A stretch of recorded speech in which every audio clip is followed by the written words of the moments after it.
Bonjour à tous, nous continuons donc notre cheminement sur les psaumes. Alors aujourd'hui j'ai choisi de prendre pour vous le psaume qui nous était proposé pour dimanche.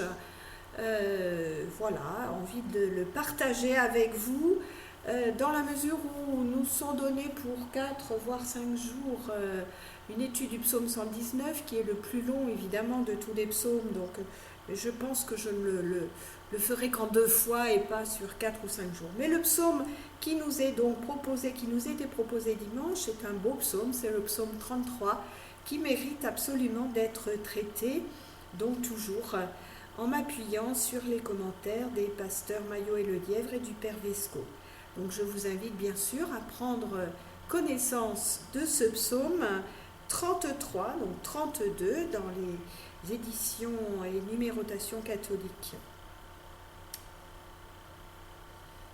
Alors, vous l'aurez certainement remarqué par vous-même, le psaume 33 est incontestablement un hymne de louange où la joie s'exprime et s'exprime même à grand bruit. C'est un psaume liturgique utilisé donc dans le cours d'une célébration. Il chante l'œuvre de Dieu pour sa création et en son sein tout au long de l'histoire. C'est un psaume sans suscription. On ne cite pas, on ne désigne pas d'auteur. C'est l'un des rares et semble-t-il le seul de la première partie du livre des psaumes d'après les pasteurs Maillot et Le Lièvre. Cette absence m'interroge et je me dis que comme psaume de la création, il n'est attribué à aucun auteur parce qu'il est un des psaumes que le peuple s'approprie. Il est finalement le chant de tout le peuple et nous avec.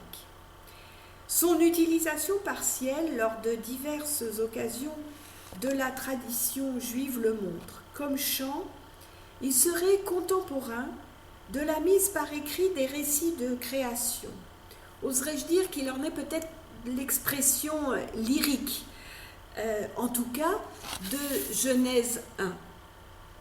Pour les pasteurs Maillot et Le Lièvre, les 2 premiers versets sont une réelle invitation adressée par le célébrant à l'assemblée à manifester bruyamment sa joie avec des acclamations, des chants, des cris, des instruments de musique, avec l'idée, disent-ils, de rendre compte du chaos originel sur lequel Dieu va venir par sa parole instaurer l'harmonie nécessaire à l'épanouissement de la vie. C'est ainsi une manière de se replacer au cours de la liturgie et physiquement devant l'œuvre créatrice de Dieu et devant sa miséricorde. Une manière de la revivre, comme si la musique, cette symphonie de la création, était la plus à même de nous ramener aux origines. C'est donc une expérience sensorielle, vécue, ressentie. Et cela coïncide parfaitement avec cette manière qu'ont les Israélites de vivre l'histoire de leur relation à Dieu au quotidien, dans leur vie de tous les jours. Quand ils célèbrent la Pâque, ils le font au présent. C'est aujourd'hui que Dieu les a libérés d'Égypte et non leurs ancêtres dans une lointaine histoire. Quand ils célèbrent la création du monde, c'est aujourd'hui que le monde est créé. Et un premier étonnement peut-être, c'est que ce n'est pas le Seigneur lui-même qui est loué, c'est sa parole. Et c'est bien la parole de Dieu qui vient mettre de l'ordre dans le chaos primitif. Rappelez-vous, Dieu dit et la chose se fait.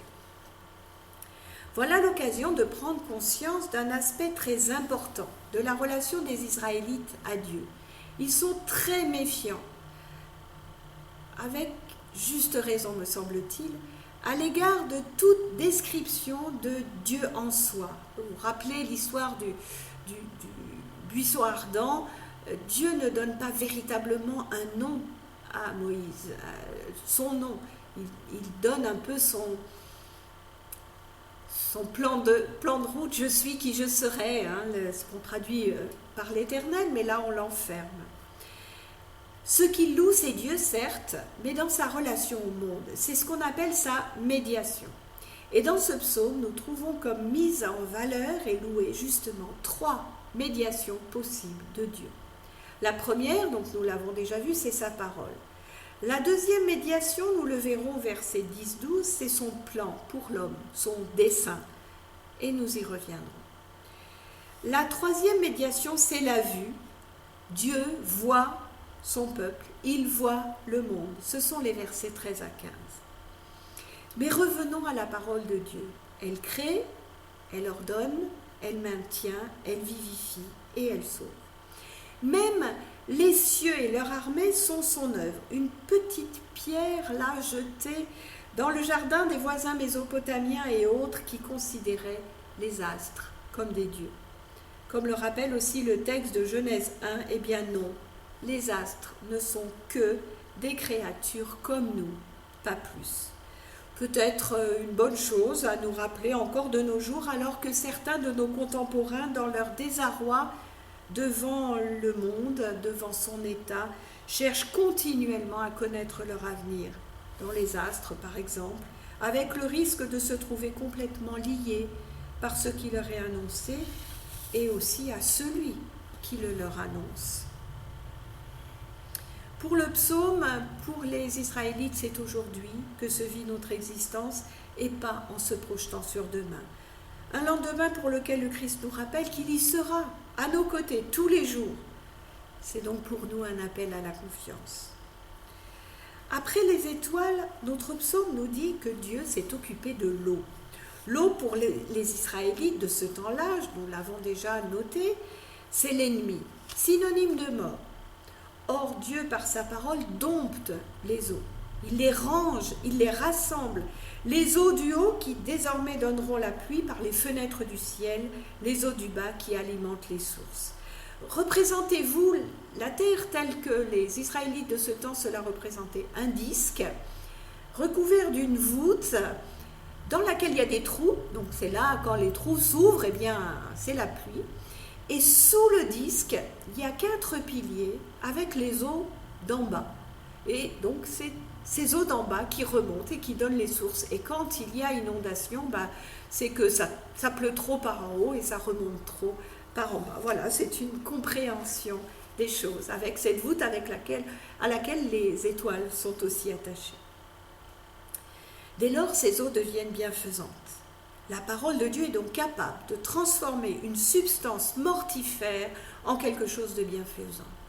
Il y a là vraiment de quoi se réjouir et de quoi méditer aussi. Comment pouvons-nous laisser Dieu transformer ce qui est mortifère dans nos vies pour en faire quelque chose de vivifiant pour nous? La parole de Dieu sera capable encore dans l'histoire de rassembler les eaux. Au passage de la mer Rouge, par exemple, pour l'Exode, pour traverser le Jourdain avec Josué. Voilà une manière de passer de cette première médiation qu'est la parole à la deuxième qui est le plan de Dieu. Pour l'accomplir, ce plan, pour qu'il ne reste pas qu'un projet en l'air, Dieu en effet intervient dans l'histoire. Il accomplit son dessein au travers des desseins humains. Ne dit-on pas que Dieu fait des chemins droits avec nos lignes courbes? Et pour suivre ce dessein tel qu'il se déroule sur la terre, Dieu utilise sa troisième médiation, c'est la vue. C'est une affirmation constante de notre Premier Testament que Dieu voit les hommes. Il les regarde, il se penche de son ciel pour aller regarder ce qu'ils font. L'homme ne peut se dérober à ce regard. Qu'as-tu fait de ton frère, demande Dieu ainsi à Caïn. C'est une des toutes premières questions que Dieu pose à un humain. C'est peut-être là aussi à méditer. Qu'as-tu fait de ton frère? Dieu ne renonce pas à cette observation, mais c'est d'abord et avant tout un regard de miséricorde qu'il pose sur l'homme. C'est sans doute par ces 3 médiations que Dieu est tout-puissant. Celui qui croit à sa propre toute-puissance est vain. Aucune arme ne peut rien contre lui, ni chevaux rapides, ni héros, ni aucune surenchère à l'armement n'est utile devant Dieu. Mais celui qui craint Dieu Vous vous rappelez, on a déjà dit, craindre Dieu, ce n'est pas en avoir peur, mais c'est l'adorer, c'est le respecter. Celui qui craint Dieu est sous son œil bienveillant, comme les oiseaux et les fleurs des champs, qui sont comme lui, des créatures, et donc il vivra. Ce psaume nous invite finalement à regarder et comprendre que le grand œuvre de Dieu n'est pas cantonné dans le passé. Il n'est pas non plus à attendre pour la fin des temps, mais il a des effets permanents, actuels ici et maintenant. L'œuvre de Dieu se poursuit aujourd'hui et demain, et elle est toujours nouvelle. Un théologien orthodoxe russe, Nicolas Berdyaev, parle de la réponse créatrice de l'homme devant la parole créatrice de Dieu. La création se poursuit donc par et au travers de nous, peut-être même en dépit de nous parfois. Et en ce moment, nous sommes interpellés sur ce point précis. Quelle est notre réponse véritablement créatrice à cette création de Dieu? Le psaume peut donc se clore sur une dernière exclamation de joie et de confiance lancée vers ce Dieu présent dans le monde et dans notre histoire, depuis la nuit des temps et encore aujourd'hui. Nous, chrétiens, pouvons dire avec les Israélites cette béatitude du verset 12. Heureux le peuple dont le Seigneur est le Dieu et la nation qui s'est choisie pour héritage. Alors je vous invite à entrer dans la joie qui imprègne tout ce psaume et à la laisser traverser en nous, à la laisser nourrir notre journée. Je vous dis peut-être à demain, en tout cas si vous le souhaitez. Et pour ma part, j'y serai. Belle journée à vous.